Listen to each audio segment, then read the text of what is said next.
Puluhan mahasiswa dari berbagai universitas di Lampung yang tergabung dalam Aliansi Lampung Memanggil menggelar aksi demo di area kantor DPRD Provinsi Lampung. Konfederasi Serikat Pekerja Indonesia atau KSPI dan Partai Buruh gelar aksi unjuk rasa di kawasan Patung Kuda, Jakarta Pusat. Kami akan memaparkan analisis dari kelompok kami, dari kelompok 6.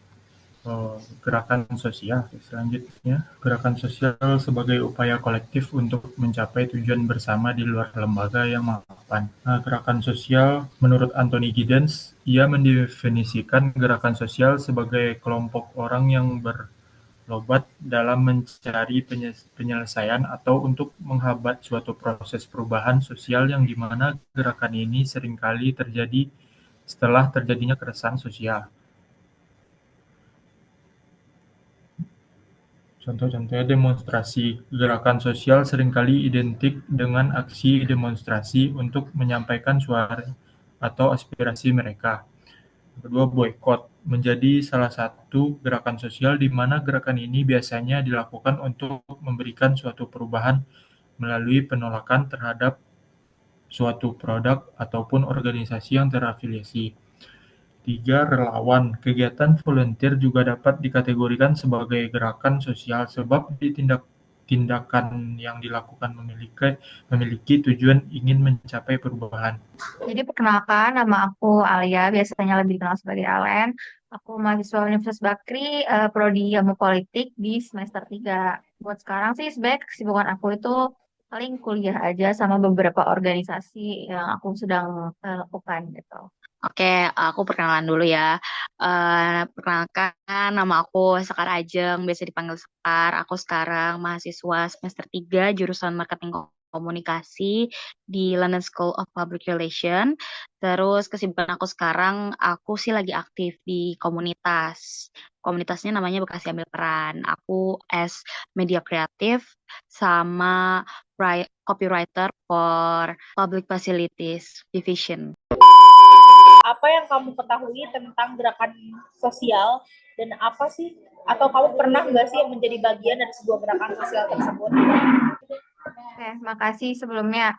Jadi kalau menurut aku sendiri sih, gerakan sosial itu tuh sebuah upaya bersama yang dilakukan untuk mencapai atau menciptakan perubahan dilakukan secara terorganisir gitu, baik itu mau dari organisasi atau mungkin sekumpulan orang gitu.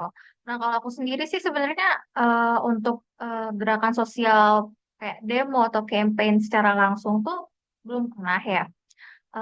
Tapi mungkin kalau dari via Twitter atau via Instagram itu sosial media gitu ya, itu beberapa kali juga sering ikut, dan kebetulan aku juga punya beberapa teman, mau itu dari teman komunitas atau teman lama. Mereka banyak yang juga ikut gerakan sosial gitu. Apalagi kan aku juga cukup kenal beberapa orang yang berada di subculture alternatif kayak punk atau misalnya goth, dan umumnya orang-orang yang berada di subculture seperti itu tuh mereka punya apa ya, semacam budaya atau semacam pemikiran atau moralitas di mana perlu ada gerakan sosial gitu bagi yang tertindas gitu. Karena kan mereka kaum minoritas bisa dibilang seperti itu. Oke, kalau menurut aku gerakan sosial itu suatu upaya atau usaha yang dilakuin banyak orang atau misalnya sekelompok orang kayak kayak aku nih sama teman-teman aku dari Bekasi Ambil Peran buat buat kita ngebawa suatu perubahan. Jadi dari aksi kita tuh besar harapan kita akan jadi perubahan yang lebih baik gitu. Menurut kamu sendiri, apakah setiap suara yang ditunjukkan melalui gerakan sosial itu dapat mempengaruhi atau dapat merubah keputusan pemerintah? Oke, makasih untuk pertanyaannya. Kalau menurut aku sendiri itu sangat-sangat penting ya. Setiap suara itu sangat-sangat penting. Tapi kalau melihat kenyataannya, sayangnya jawabannya iya dan tidak. Gimana sih maksudnya? Mungkin kalau aku sendiri melihat gitu, ketika suatu kebijakan dirancang dan ternyata itu mungkin dapat merusak kesejahteraan masyarakat gitu ya, itu perlu banget untuk adanya gerakan sosial supaya policy maker itu tuh paham kalau rancangan mereka tuh mungkin gak tujuannya malah bukan untuk masyarakat, tapi ya itu tadi, policy maker itu terkadang membuat kebijakan berdasarkan self interest mereka masing-masing kan. Jadi itu sangat disayangkan sih mungkin kalau melihat kenyataannya, kalau gerakan sosial yang seharusnya dapat mengekspresikan apa sih yang masyarakat butuhkan, tapi kembali lagi kepada policy maker yang mungkin terkadang kurang bertanggung jawab terhadap pekerjaan mereka, yaitu membuat kebijakan. Tapi dengan adanya dorongan yang lebih, dengan adanya gerakan-gerakan yang terus berlangsung, dan juga jumlah masyarakat yang ikut dalam gerakan sosial itu banyak, tentu saja bisa ada perubahan. Jadi untuk patah semangat dalam melakukan gerakan sosial itu menurut aku sendiri sih jangan gitu. Kita tetap melakukan gerakan sosial untuk mencapai kesejahteraan Nah, bersama. menurut aku itu ngaruh banget. Karena kalau misalnya dulu mungkin kita cuma ngandelinnya pers, yang mana itu sebagai watchdogs buat pemerintah, sekarang tuh kayaknya kurang gitu. Kalau misalnya kita nggak melibatkan masyarakat buat apa ya, ikut ikut menyuarakan dalam setiap gerakan. Kalau kayak misalnya kemarin PPN mau naik 12%, terus banyak yang protes, terus ternyata dikaji lagi, itu emang perlu dikaji gitu-gitu gitu segala macam. Ternyata eh kita kita mungkin nggak sadar, tapi ternyata tuh itu sangat signifikan manfaatnya buat setiap tindakan yang mau diambil pemerintah. Terus pemerintah juga jadi tahu gitu. Kayak misalnya pemerintah Kota Bekasi mungkin sebelumnya nggak tahu kalau misalnya trotoar Kota Bekasi itu tuh nggak layak, atau enggak trotoar stasiun tuh yang banyak orang jalan kaki itu nggak bisa dipakai, orang nggak bisa jalan. Nah, dari video yang udah kami buat itu mereka jadi ngerti, karena kan mungkin pemerintah tuh ngambil keputusan tapi sebenarnya yang ngejalanin tuh masyarakat kan. Mereka tuh kalau aku sendiri sih nyebutnya kadang pejabat tuh nggak napak tanah, karena mereka kan nggak ibaratkannya mereka nggak menjalankan kehidupan seperti kita masyarakat awam yang kita tuh masih bergantung terhadap fasilitas pemerintah loh, kayak eh, transportasi umum, kayak katanya kakaknya kan naik trans oh ya Transjakarta gitu kan. Pemerintah tuh nggak tahu rasanya jadi mahasiswa yang harus pagi-pagi supaya dapat eh, Transjakarta dan nyampe apa tepat waktu.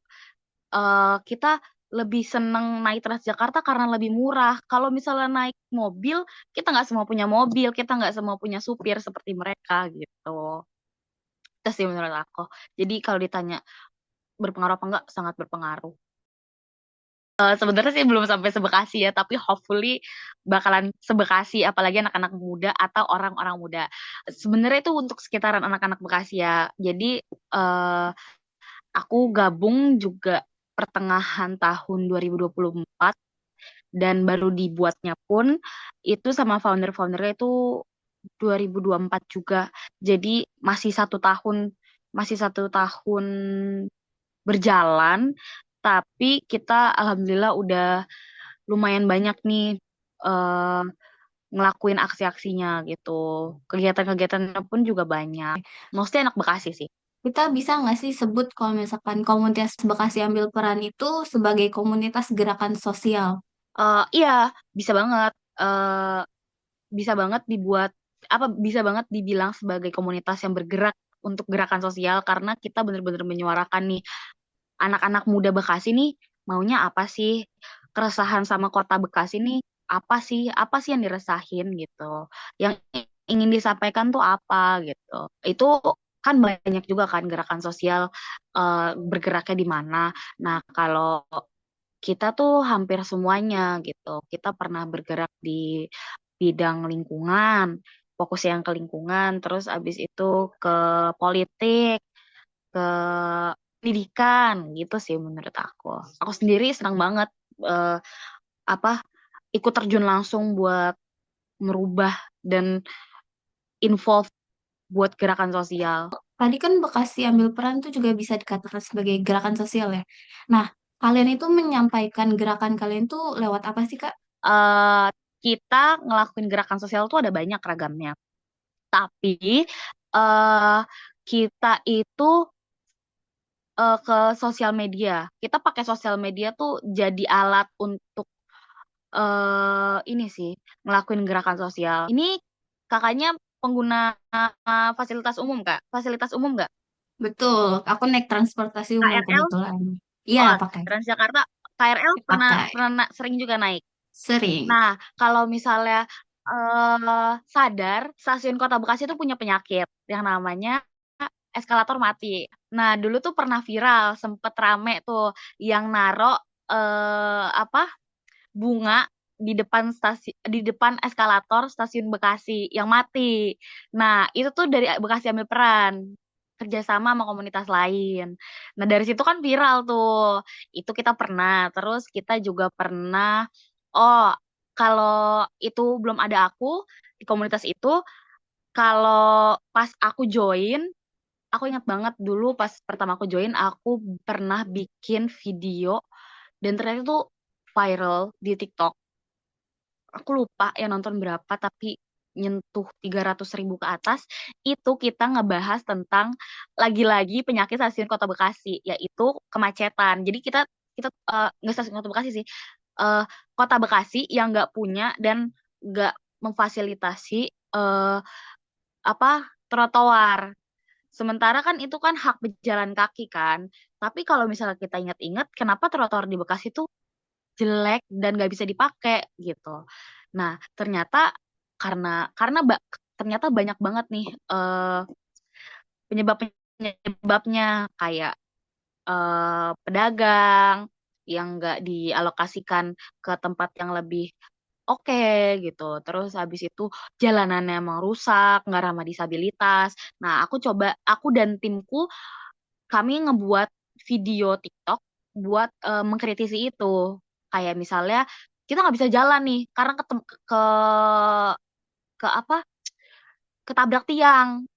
Nah, yang kayak gitu-gitu tuh ternyata orang-orang tuh relate dan eh, aku senang banget waktu itu karena ternyata nggak cuman warga Bekasi yang nonton, nggak cuman warga Bekasi yang nonton dan banyak orang terutama orang Indonesia yang masih ngerasain ternyata tuh trotoar tuh nggak dipakai sebagaimana seharusnya gitu.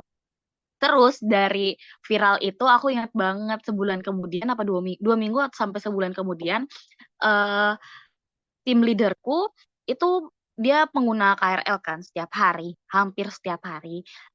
Dia bilang, tahu nggak, kayaknya gara-gara video kita viral, itu trotoarnya jadi dibenerin. Trotoar samping stasiun Kota Bekasi. Jadi seru sih gitu.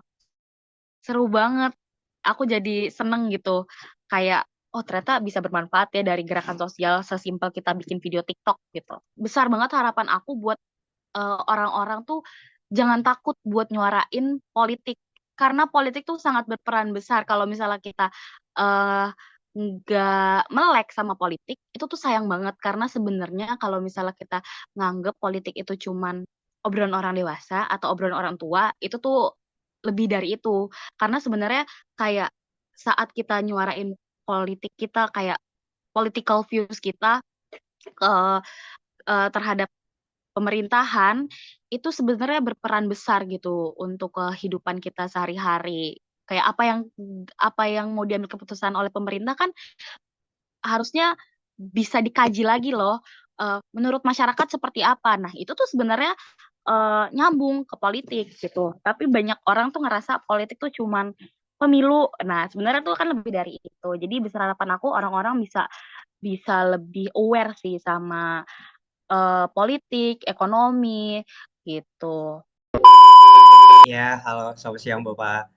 Sebelumnya saya mau ucapin terima kasih ketersediaan Bapak untuk jadi narasumber alih kami untuk kelompok kami. Oke, sebelum kita mulai, mungkin saya mau perkenalkan diri dulu Bapak. Sebelumnya, perkenalkan, nama saya Immanuel Julio Montolalu. Eh, saya sebagai salah satu anggota dari kelompok 6 ini untuk UAS Sosiologi. Dan di sini ada kelompok saya juga Pak, yang lainnya. Yang pertama itu ada, Perkenalkan, saya Afradita. terus Saya selanjutnya. Lia Spita. Kenalkan saya Sukraja. Ya, oke. Sekian itu dari teman-teman kelompok saya, Bapak. Ya, terkait wawancara ini, saya ingin menjelaskan bahwa kita mengambil tema ini kan gerakan sosial ya, Bapak ya. Dan kita akan mempertanyakan paling setidaknya 3 pertanyaan terkait sebagai salah satu Bapak yang ahli dalam eh, kebijakan kebijakan publik. Saya ingin menanyakan beberapa pertanyaan. Bisa kita mulai, Bapak? Ya, dimulai saja. Oke, baik. Sebenarnya pertanyaan pertama itu eh, s- menurut seberapa besar pengaruh gerakan sosial terhadap suatu kebijakan? Ya, kalau secara umum ya, Iya. kalau kita lihat di banyak negara, banyak kasus di negara-negara, gak cuma di Indonesia, tapi juga negara-negara lain ya, memang gerakan sosial punya pengaruh yang cukup signifikan ya, walaupun dia bisa saja bervariasi tingkat keberhasilannya, misalnya.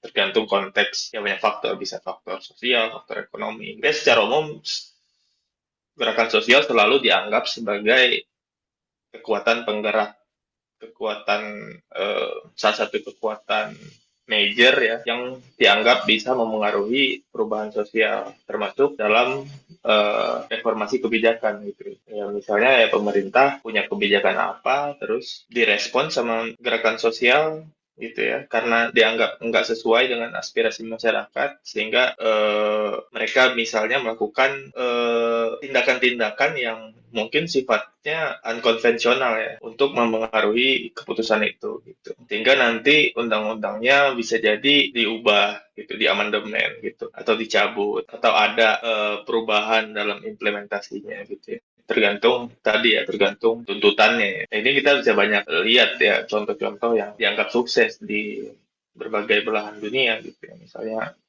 di Amerika ada gerakan hak sipil dulu tahun 60-an itu juga termasuk salah satu gerakan sosial yang dianggap ikonik ya, yang dianggap punya pengaruh besar terhadap perubahan kebijakan sosial. Misalnya di Indonesia kita ingat ada reformasi itu juga salah satu contoh gerakan sosial. Oke, baik Bapak. Terima kasih. Berarti gerakan sosial itu memiliki suatu pengaruh untuk suatu kebijakan juga ya Bapak ya. Oke. Berarti kita lanjut ke pertanyaan kedua Bapak. Dalam perspektif kebijakan, bagaimana efisiensi yang dihasilkan dari gerakan sosial yang bervariatif aksinya terhadap kebijakan? Yang namanya gerakan sosial pasti punya kondisi yang berbeda ya. Sehingga apakah ia dianggap berhasil atau tidak, itu pasti hasilnya akan berbeda. Dia misalnya sangat bergantung sama misalnya bagaimana kemampuan mereka dalam misalnya mengkomunikasikan isu-isu yang mereka anggap harus diadres gitu ya. Misalnya, apakah itu misalnya bisa diterima atau bisa dimengerti dengan baik oleh si pembuat kebijakan, orang-orang yang berkuasa. Misalnya. Kemudian juga mereka juga penting untuk punya yang namanya kemampuan untuk mengkoordinasikan dukungan publik. Dan dukungan publiknya harus diterima, harus didapatkan dalam jumlah yang cukup besar ya. Artinya dukungan publik luas gitu, sehingga mereka bisa memengaruhi opini publik dan media. Itu juga faktor yang penting gitu ya dalam melihat bagaimana gerakan sosial ini bisa efektif. Terus yang ketiga itu caranya. Caranya gimana? Apakah mereka melakukan, jadi cara ini maksudnya strategi ya. Apakah mereka akan melakukan lobbying misalnya, atau mereka melakukan koalisi dalam jumlah besar gitu ya. Jadi menggandeng aktor-aktor sebagai aliansi gitu ya, yang lintas kelas mungkin lintas elemen gitu ya. Misalnya merangkul masyarakat miskin kota, merangkul kelompok agama. Ini kan penting untuk memperbesar pengaruh mereka gitu. Atau melakukan advokasi, misalnya melakukan kajian, mengirimkan policy brief, itu juga bisa gitu kan. Atau ya sesimpel demonstrasi, misalnya menunjukkan jumlah massa yang besar bahwa ini kebijakannya memang populis dan memang diinginkan oleh mayoritas. Tapi walaupun ini nggak menjamin ya keberhasilan, tapi faktor-faktor ini dianggap penting ya, karena kemudian juga penting untuk diperhitungkan misalnya bagaimana resistensi dari elit itu sendiri. konsistensi dari elit, kemudian dari instrumen negara, misalnya bagaimana mereka ketika ada demonstrasi, apakah misalnya pemerintah mengirimkan polisi yang sifatnya represif, itu kan juga akan menentukan bagaimana outcome dari gerakan sosial ini. Dan ketika misalnya mereka brutal gitu, ketika mereka misalnya menggunakan kekerasan, bisa jadi gerakan sosial ini malah makin mendapatkan dukungan yang besar karena masyarakat melihat ini gerakan, terus kemudian mereka justru ya istilahnya menjadi korban dalam tanda petik ya. Mungkin itu bisa meningkatkan empati dan support. Kita mungkin bisa lihat ya gerakan yang awal mulanya dimulai secara kecil-kecilan ya. Misalnya kalau di Eropa itu mungkin teman-teman familiar dengan gerakan mogok sekolahnya Greta Thunberg. Ya, mereka kan sebenarnya awalnya itu cuman sekelompok anak-anak sekolahan gitu ya yang merasa pemerintah nggak berbuat banyak dalam menangani krisis iklim, perubahan iklim, sehingga mereka mogok setiap hari Jumat gitu ya, mogok sekolah, nggak masuk sekolah setiap hari Jumat. Ya, awalnya dimulai dengan ya, si teman-temannya si Greta aja kan. Sampai sekarang ini jadi fenomena yang global, ditiru, direplikasi di belahan negara yang bahkan mungkin sangat jauh lokasinya dengan Swedia misalnya. Jadi ini juga salah satu contoh. Dan sekarang Fridays for Future itu kan sudah dianggap sebagai gerakan yang berusaha mempengaruhi kebijakan global. Jadi udah bukan lagi levelnya, udah bukan lagi di tatanan nasional ya. Jadi dengan mobilisasi besar-besaran, mogok protes secara internasional gitu ya, mereka berhasil. Walaupun saya nggak tahu apakah dia berhasil mengubah kebijakannya, tapi setidaknya protes ini menambahkan perhatian kita kepada perubahan lingkungan, dan itu sebenarnya sudah dianggap sebagai kemenangan ya bagi gerakan sosial, karena dengan itu diomongin, dengan itu diperdebatkan, dengan itu menjadi perhatian media mainstream, maka awareness akan muncul ya, walaupun kita nggak tahu apakah seberapa cepat gitu ya awareness ini dan seberapa menyebar gitu. Tapi dengan ini aja sebenarnya sih dia sudah sangat membantu meningkatkan perhatian masyarakat supaya masyarakat juga kita harus mengurangi emisi karbon, kita harus apa istilahnya lebih memerhatikan lah perubahan-perubahan iklim gitu ya, isu-isu yang ada di dalam perubahan iklim, dan ini kita harus melakukan sesuatu karena yang sekarang ini nggak cukup misalnya. Ya itu kalau ditanya apakah itu tadi efisiensi ya itu kan bisa diperdebatkan gitu ya. Gerakan sosial tuh nggak selalu berhasil mengubah kebijakan secara legal gitu ya, tapi dia bisa ya tadi mempengaruhi interaksi aktor-aktor yang ada di dalamnya, sehingga nanti juga mungkin dengan adanya gerakan ini justru politisi bisa melihat gitu kan, ternyata masyarakat memang pengennya begini. Dan itu juga salah satu cara untuk melihat bagaimana tren opini publik. Oke, baik Bapak. Berarti dengan banyaknya variatif yang ada terhadap gerakan sosial itu juga bisa mempengaruhi banyak hal ya. Oke, baik Bapak. Untuk pertanyaan terakhir dari kami, itu menurut Bapak gerakan sosial seperti apa yang efektif dalam mempengaruhi pemerintah? Seperti yang Bapak sebutkan tadi kan banyak yang variatif banget. Tapi yang paling efektif buat mempengaruhi pemerintah itu yang gerakan sosial yang seperti apa, Pak? Kalau menurut saya pribadi ya, sebenarnya yang bisa dianggap sebagai gerakan efektif, pertama tujuannya dulu sebenarnya. Menurut saya tujuannya harus jelas gitu ya. Jadi kalau misalnya ada gerakan yang sekedar untuk turun ke jalan, tapi sebenarnya perubahan apa yang ingin dia kejar nggak jelas gitu ya, itu kan bisa bahaya ya. Artinya Anda menurunkan orang dengan jumlah banyak tanpa tujuan yang jelas, tanpa sesuatu yang dikejar gitu, ini justru bisa rawan dimanfaatkan oleh pihak-pihak tertentu ya.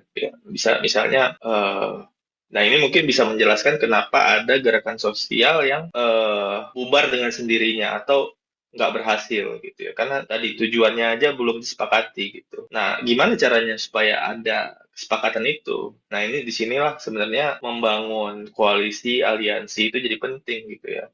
Memang pada prinsipnya gerakan sosial ini cenderung nggak mengenal pemimpin yang sentralistik ya, yang tunggal gitu ya. Biasanya dia terdiri dari banyak orang kunci gitu ya. Jadi nggak satu orang aja gitu. Sehingga jadi ini yang membedakan dia dengan katakanlah partai politik. Memang tapi leadership-nya harus ada gitu.